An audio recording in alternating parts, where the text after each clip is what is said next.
place. As soon as he releases that, there's no more fuel that's getting pumped into F-18 or EA's 6B.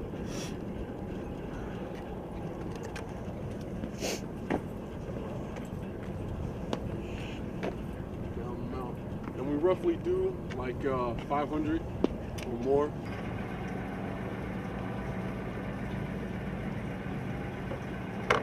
Currently we're at 580.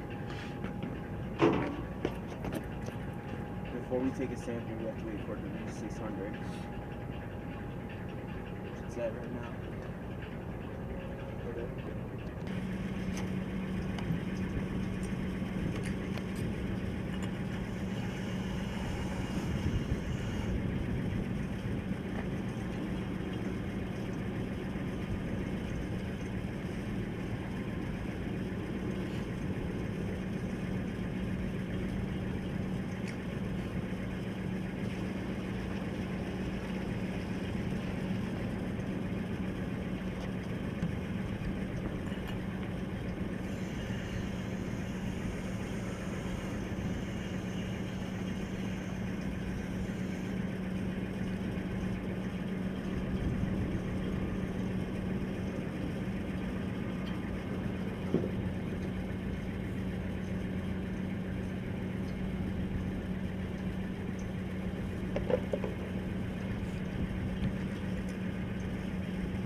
Give me a second before you dump it out.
What is a hot pit? What do you guys do? Well, our hot pits are basically, get the jet in, fuel it, and get it out fast as possible. That's correct. Do? That's what it is for. It's basically we go in there and the bird's turning, comes in, rolls in with the pilot still intact. We hook it up, we fill it fast as possible, and we send it back on its way, and it get back right back in the air. That's the whole purpose of hot refueling. Awesome.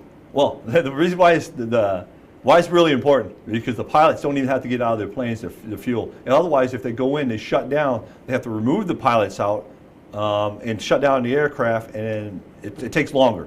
They want to be able to keep that plane going so they don't have to do ground turns on it, shut it down, then have to do all these inspections on it. This way they keep it going.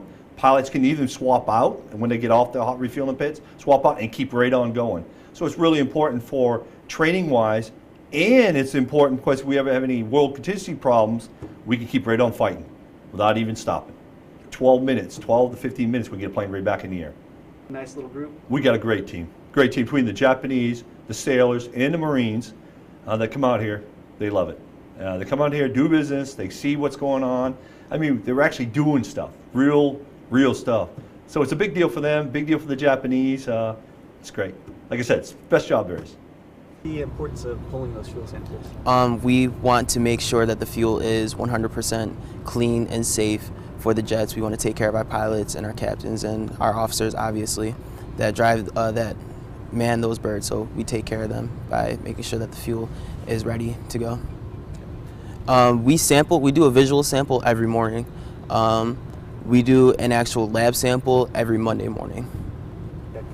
When we do the lab sample, we check for if there's any water inside the fuel. We check for if there's any sediments inside the fuel. We check for the density of the fuel. Basically, we go through the whole everything, make sure the fuel is 100% okay.